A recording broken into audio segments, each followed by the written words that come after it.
We begin tonight with some horrifying rental disasters. If you're thinking of having a mini vacay in someone else's home or letting a stranger stay in yours this summer, listen up. Here's ABC's Gio Benitez. You're watching a home burglary in action, police say, but this is no break-in. This woman actually rented out this home from its owner on Airbnb, a popular website used for short-term rentals. The guest-turned-alleged burglar caught on surveillance camera, stealing over $35,000 in valuables, according to authorities, after being told to stay out of the locked closet and office. She basically broke the doorknob and the door itself. Theft is just one potential nightmare for homeowners just looking to make some extra money in the growing short-term rental business. This is awful. Mark and Star King, parents to 2 young sons, handed over the keys to their Calgary home to renters who were supposedly in town for a wedding. Everything imaginable that would violate a home has happened here. According to neighbors, the guests started their own party. Within 3 or 4 hours that we exchanged keys, a party bus was here. A party that lasted several days and left their once immaculate home unrecognizable. We don't want to touch anything. Broken glass everywhere. There's barbecue sauce on the ceiling. The total amount of damage, roughly $50,000 worth, according to the Kings. Airbnb covers homeowners up to $1 million in property damage, and in a statement to ABC News says that situations like this are incredibly rare, but that we have zero tolerance for this kind of behavior. But sometimes these rental nightmares can play out while you're still at home. Worst thing I've ever experienced in my life. Scariest thing. Poonam Sandhu rented out her master bedroom to a couple through Airbnb, but weeks later agreed to switch to cash-only payments, not involving the website. And that's when payments stopped and trouble started. So I asked them very politely, it's time for you guys to go.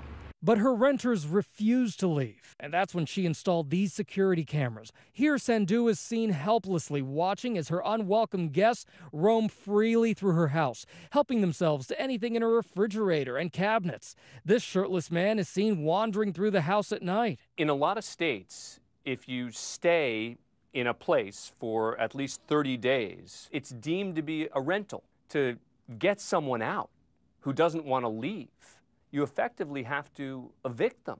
Ultimately, the owner, Sandhu, paid them more than $1,700 to get them to leave her house rather than engage in a potentially lengthy eviction process. These laws generally are intended to prevent people from losing their homes, from getting kicked out on a day's notice. They're not supposed to be for people who want to stay longer for an Airbnb rental. Most of the time, the system works, but it takes just a few people exploiting the system, stealing, damaging, staying, fighting, to make everyone worry about renting out their home. Despite the rarity of these incidents, Airbnb recently updated their rental terms to empower hosts and dissuade bad actors, allowing hosts to charge twice the nightly fee for every day a guest overstays their reservation. And if the numbers are any indication, Airbnb's popularity is at an all-time high. There are 1.5 million listings worldwide, and over 40 million guests have booked a property through that site since it launched in 2008. Airbnb has become, full-time business, not only renting my places, but also enabling other people to get into the industry and start to make some extra income. Scott Shatford is an Airbnb master host. One of the things that I think is very important to having a successful listing is really selling yourself. He's made a 6-figure salary renting multiple properties in the Santa Monica area to over 1,000 people, even writing an ebook on the subject. And they want to like you just as much as they want to like the place that they're staying at.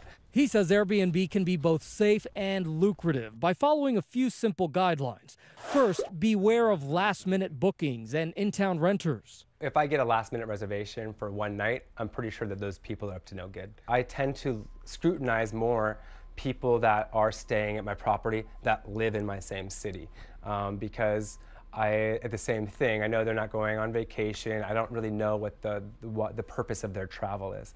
Also, set up your Airbnb account so that only experienced, verified renters can book your place. This is really, really important because if somebody trashes your house or steals your stuff, you know exactly who you're going to be chasing down. And finally, doing some social stalking.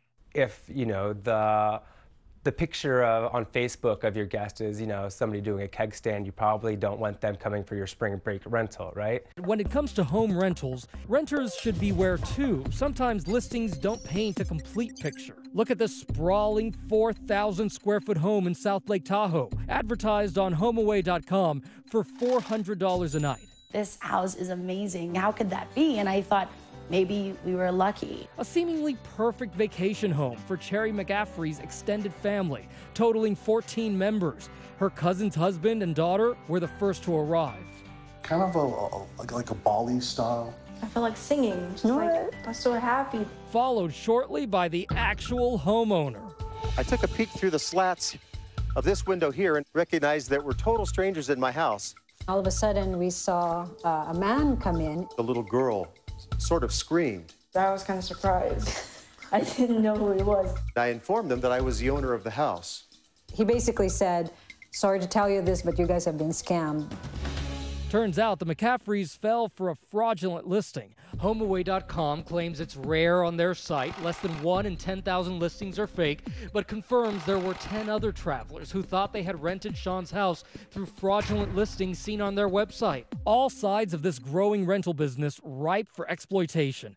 But at least one alleged thief is no longer a threat. She was quickly and easily recognizable by one of our investigators who put it together, and once we were able to see her photo and match it with the video surveillance, you could tell that it was her. The suspected sticky-fingered San Francisco renter in police custody tonight. For Nightline, I'm Gio Benitez in New York.